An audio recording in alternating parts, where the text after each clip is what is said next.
minded to allowing our officers to come into your yard and do the necessary inspection. So, Miss Charles, I know the hurricane season is approaching soon, and I know that during these wet months, um, we normally have a little insurge in dengue cases, like you said. These vectors like mosquitoes do transmit diseases. What is what initiative is the department taking to reduce mosquito-borne diseases within our country? Okay, so like you rightly said, every year during the rainy season, that the Ministry of Health tends to see that increase in mosquito-borne diseases like dengue fever. During the time of chikungunya, we saw that's when we saw the increase. That's when we saw cases coming up. During the time of Zika, we saw that outbreak happening. So when it rains, what happens is that small containers that you may have in and around your home, they get filled with water from the rain. So they may become breeding sites. So these are what we call potential breeding sites, and then they become active breeding sites, even along the roadsides, under the bush, by the beach, places where people frequent. Um, uh, they may, or places where people may indiscriminately dump their garbage. Rain falls, it collects water, and then we tend to see that increase in mosquito-borne diseases, like I said. So, what we try to do is before the start of the rainy season, or at the very start of the rainy season, we try to raise public awareness of those issues. So, what we would advocate is that you need to take a little look around your home, and to assist us. And you mentioned something at the start of the show, Miss Wilson. You mentioned about personal responsibility and not waiting for the government or the department to come to your house. The fact of the matter is that we really do not have the human resources to go to every single home at every single point in time, every single day, to police people. So what we want to do is to encourage that personal responsibility, and don't wait just on us. We're more than happy to assist and to come to the public to lend that helping hand. But we try to raise that level of awareness to let you know what it is that you should do. So we would have our guys, our team members going around various communities, doing loudspeaker announcements. We'd go to various schools. We try to raise awareness at schools and provide children with that education, because they would take it home to their parents, and they'd give their parents that information. We have been very fortunate to get very good responses from our corporate St. Lucia, and we're so happy and we're so excited to be able to work with those persons and go in. We've done a number of health fairs, we've done a number of outreach with staff members, corporate citizens, where you have customers coming in. We've been able to work with them and set up our small booths, so that we can reach customers and we can have that level of awareness, and just to have people thinking and talking about vectors, and not just vectors, about the clean environment overall, about general sanitation, because yes, we talk about mosquitoes, but then we also have the issues of rats that we have to think about as well. Rats carry diseases, dangerous diseases. You have hunter virus, leptospirosis, you have salmonella, you have diseases that can be spread by cockroaches, flies. So these are the things that we want people to think about when we talk about basically clean and sanitary environments. I think I know I said a lot. Yes, you did, Miss Charles. Very good.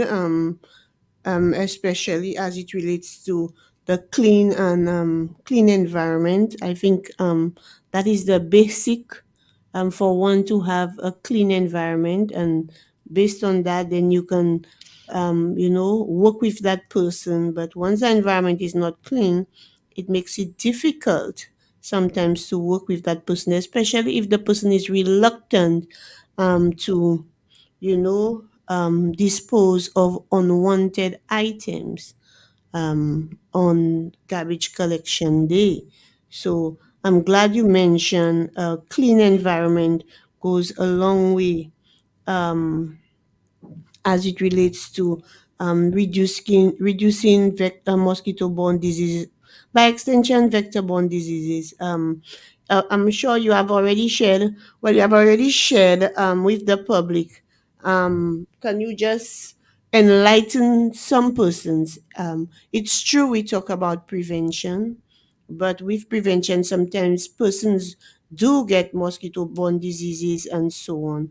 So, can you just enlighten or share with the public what they can do personally in the event that, maybe they get dengue or chikungunya and so on? What can they possibly do, especially at home? How can they protect themselves at home? I think it is very important for our members, the members of our public, to protect themselves from vector-borne diseases like dengue. So I'm going to say a couple of things, right? First and foremost, in terms of keeping your family safe, the things that I would like to encourage the public to do is to take some personal responsibility. So just once a week, all you want you to do is to just walk around your home and look for active and potential mosquito breeding sites. And when I say this, the main thing that we're thinking about is the drums, right?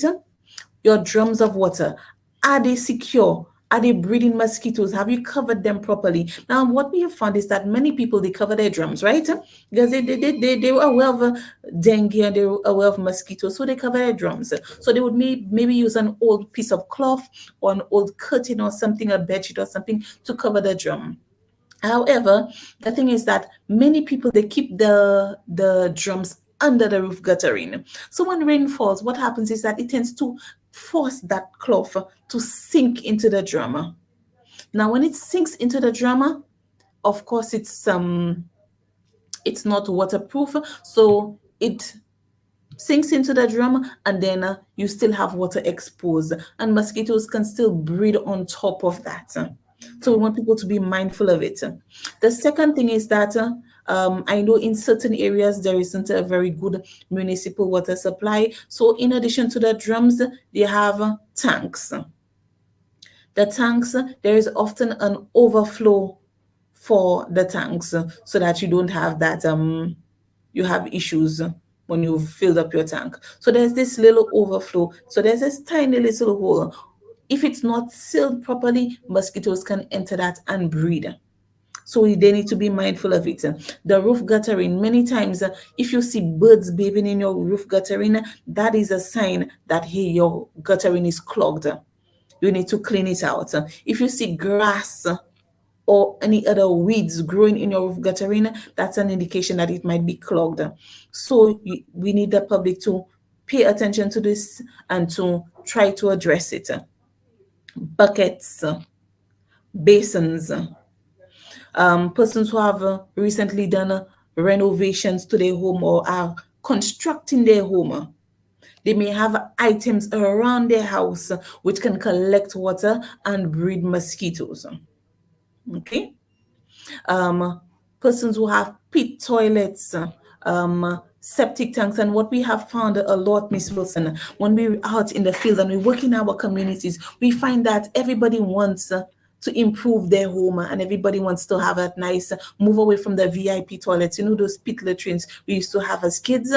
Everybody wants to move away from that, and everybody wants a nice flushing toilet in their house, right? So the septic tanks are dug, and people begin using it before it's properly sealed. A septic tank, obviously, you're going to find water in it, and if it's not sealed properly, mosquitoes can get into that and they can breed and become a problem, not just for you in your home, but for your entire community. Okay, so these are the things that we need to think about to protect ourselves and protect our family and our communities from mosquito-borne diseases. Okay, now one of the other things I think it's very important for people to recognize is the early signs of dengue fever, right? So after one becomes, if you one of those unfortunate persons who have been bitten by an infected mosquito, so about um about 4 to maybe 10 days after you've been bitten by a mosquito, you may develop a high fever, headache, pain behind the eyes, joint pain, nausea, vomiting, rash. These are some of the early symptoms of dengue fever. What we're urging persons is that if you feel sick, you seek medical help or professional help, right? So, and also, if you've been diagnosed with dengue fever, you need to protect your family by taking on some personal protection. So that includes wearing your mosquito repellent. Because if a mosquito bite, if you're a mom, right, and a mosquito bites you, you have dengue fever, it bites you, bites your husband, your sisters, your children, they too can be infected or get dengue fever in that way. So you need to practice that level of personal protection, especially when you have been diagnosed or when you suspected to have gotten dengue fever, because others can get it from you if a mosquito bites you and then bites them. So it's really necessary that people can take on these protective measures. Wear your repellents, wear your long sleeve shirts, your long pants. I know it's very hot nowadays, and it's not something that people would really like to do, but it's something that is absolutely necessary. If you don't go to wear the long shirts and the long pants, at least wear the repellents. When we buy our windows, they come with these really nice meshes. We hear a lot of people say, Saka fema show, my mesa, right? It keeps the house too hot and they remove the mesh on the window, but the mesh is actually there for a purpose. It's supposed to keep what's out and to keep what's in. So do not remove the nets on the windows. They're there for a purpose. It's going to help keep mosquitoes out of your home. So please be mindful of that. If you can put screens on your doors as well, that's going to really help to keep the mosquitoes out. So these are some of the small tips that you can use to protect yourself and your family. Also, the bed nets, Michelle's. Oh Um, yes, wonderful. I thank you very much, but that's well, Michelle's Erland asked, "What about fogging?" I knew this one was coming. I knew this one was coming. Okay, so in reference to foreign, Go ahead, Michelle's. yes, I thought he was still asking. So many times people call our office and they say, you're busy la female, they need the fogging, they need the fogging, right? Fogging is a short term measure. And I'm going to repeat it, a short term measure. Fogging will only help for a short period of time. The best course of action is to get rid of the mosquitoes at the source. And that's something that any and everybody can do. Get rid of it at the source. Okay? Because we can come in and we can fog, but it's only going to kill the adult mosquitoes. So the ones that's flying around, that's the only ones that they're going to kill. Okay? However, what we know about the mosquitoes life cycle is that as much as we'll be killing the adults, when you have your drums with containers, your drums and containers with water that are actually breeding mosquitoes, we're killing the adults, but we have the babies in the drum. We have the eggs, the larvae, and the pupa in the drum that the fogging is not going to kill. So as soon as the current adults die, you have another set of mosquitoes coming from your drum. In addition to that, we are at the Department of Environmental Health, we are committed to doing source reduction. We are committed to only using the chemical route when it's only absolutely necessary, because one, we don't want to expose our general public to chemicals unnecessarily.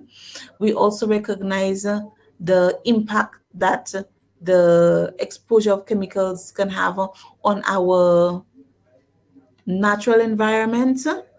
Um, this can kill other non-targeted pests like bees.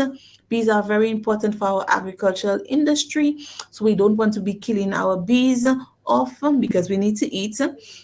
Um, we don't want to kill all our dragonflies and our butterflies and so forth. So we're trying our best to not pump the environment unnecessarily with chemicals. So let me ask you, does it have any effects on pregnant or nursing mothers? No. So the chemicals that we use for fogging, it's not used at a concentration that is high enough to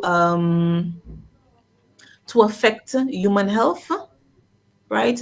Because most of the times when we're doing the fogging, you actually smell more of the diesel than the chemical that we use for fogging. Um, but it doesn't have there is no immediate risk to public health, for simply because they're not exposed to it at a high enough concentration, nor are they exposed to it for a prolonged period of time to cause any health effects. But notwithstanding this, we still are trying our best to not expose our people to it. So we're trying to push source reduction, getting rid of mosquitoes at the source.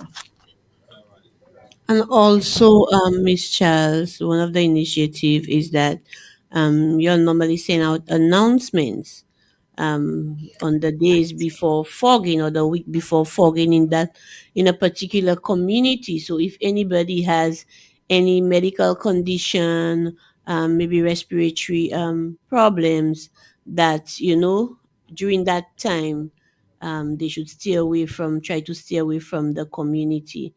I think that's one of the initiative that is normally taken way in Yes. advance to ensure that the public are quite aware on the days of fogging. Yeah. Yes, Uh, because we have to practice that due diligence to the public, just to let them know what is happening, because you don't want anybody complaining of any adverse reactions or anything like that. So we try our best to let people know what is going on. and another thing you might forget to mention is fogging. But with fogging, when you use certain chemicals, the mosquitoes actually develop a level of resistance. And so, can you give a little more insight on this one, Miss Charles? Okay, yes. So, there is something called insecticidal resistance or insecticide resistance, and that is a possibility in any mosquito control or pest control program that you run, right? So, with that being said, if we use a particular chemical at a lower concentration than we should for a prolonged period of time, or even sometimes it doesn't even necessarily have to be for at a lower concentration, but as long as a chemical is being used for a prolonged period of time over and over, what you find is that the mosquitoes and the pest that is being targeted, um, it develops some level of resistance. And what we have found, we have done some research both on island and with our colleagues at the Caribbean Public Health Agency, CAFA, and we have seen that not just St. Lucia, but across the Caribbean, there has been the development of resistance to certain chemicals that are used in mosquito control. But I can confirm that the product that we're using currently at the Ministry of Health, we've tested samples from across the island, from Cap Estate down to Viewfort, and we can say with all certainty that we have not experienced any resistance to this particular product. Okay. Um, but because there are very limited options in terms of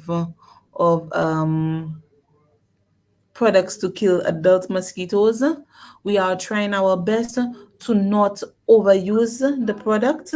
Hence the reason we're trying to do more of the source reduction versus coming into communities and just spraying. Yeah. Okay. Well said, Miss Charles. So therefore, fogging is definitely the last resort for communities with for persons to think that once they've seen an increase in mosquito infestation, the department has to run to um, fog. But it's just the last resort to ensure that, to control the adult population. Um, Having said that, Miss Charles, is there any other information that you would like to leave the public with as we almost end our program?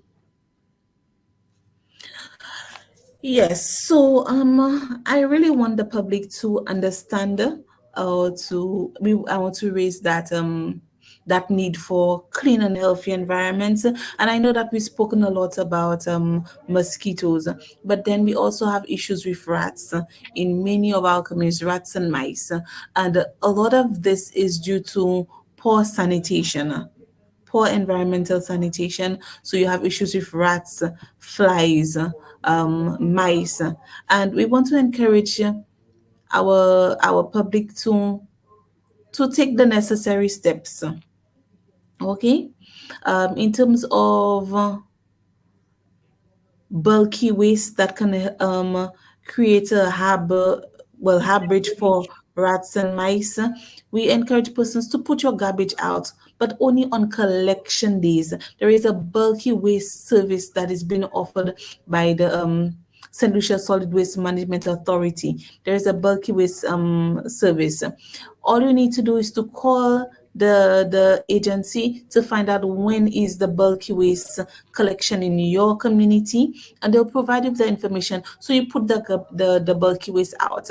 Now unfortunately you cannot put all your pieces of bulky waste out on the same day, because the services, everybody has to enjoy the has to use the service. So if you have a stove and a fridge and a washing machine, don't put all three of them out on the same day, right? Put out your stove one time, put the washing machine another time, put the fridge another time. So that kind of thing, right? So I you don't think, have the collect. Michelle, I think they're allowed a number of items they could put out on bulky waste days. I cannot remember. I'm not sure if it's two or three I think maximum. it's two. Two, I think it's two items per household. so So two, yes, something like that. Yeah, something two like that. items. Per Yeah. But definitely you cannot put about three or four items out when other persons down Mhm. the road or in your community may want to get rid of stuff as well. So these are the things that you can call and find out, and the service is being offered free of charge. So take advantage of it. Right? If you keep it in and around your home, it's just going to cause a problem with rats and mosquitoes. The other thing that we want persons to do is your even your normal garbage, your household waste, put those things out only on garbage collection days. What we have found is that in areas where there's a chute or a shucks, I'm looking for the other word. There's another word for it, Miss Wilson. Help me out. Municipal We call bin. it, yeah, like the large municipal bins. Mm-hmm. Um, people tend not to people tend to put garbage in it all throughout the week. So if collection is on Monday and they forgot to put the garbage out on Monday in that particular area, when they come from work on Monday afternoon, the garbage has already collected the truck has already collected the garbage. They will still put it the Monday afternoon, right? Until Wednesday when the truck actually comes to collect. By that time, you have vagrants who have gone into that chute, have opened those bags and torn it up. You have dogs that have gone in. And what it does, it encourages rats to come into your community. So we find that happening quite a bit in terms of our community engagement, our work in our communities. We tend to find a lot of rats around those areas. So we want to encourage persons to put your garbage out only on collection days, put your bulky waste out on bulky waste days so it doesn't create a problem. And just to encourage persons to have a clean environment, a clean community, because it really starts with them. Yeah, so that's pretty much what I want to leave persons with. Having spoken about leptospirosis, in doing some research, I realized that our statistics for last year, we had 10 confirmed cases for lepto last year, 2023, and already this year we already have two confirmed cases. You Mhm. might say two confirmed cases, or you might say just 10, but I'm not sure if any of these has any death with it. And that's one of the things we have to be mindful of. No one should, get leptospirosis because, Yeah. I mean, we're looking at a clean environment. So I don't think for 2024, two cases is already too many cases. We're just in the fourth month. So I want persons to be mindful of that. And, just ensure that, you start keeping your environment clean, as Miss Charles said.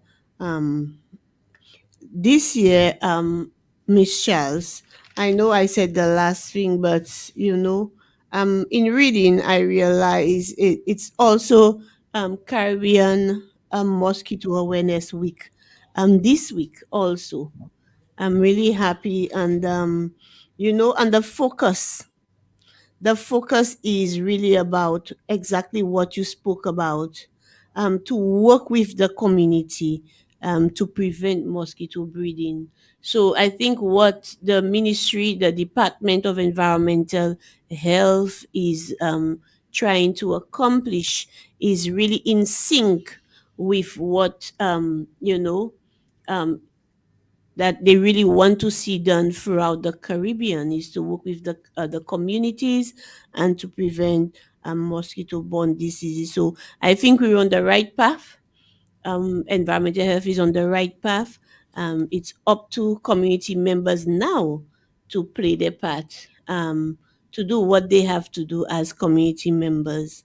Again, I would like to say thank you so very much, Miss Charles. I know we started off a little bit late. Our sincere apologies.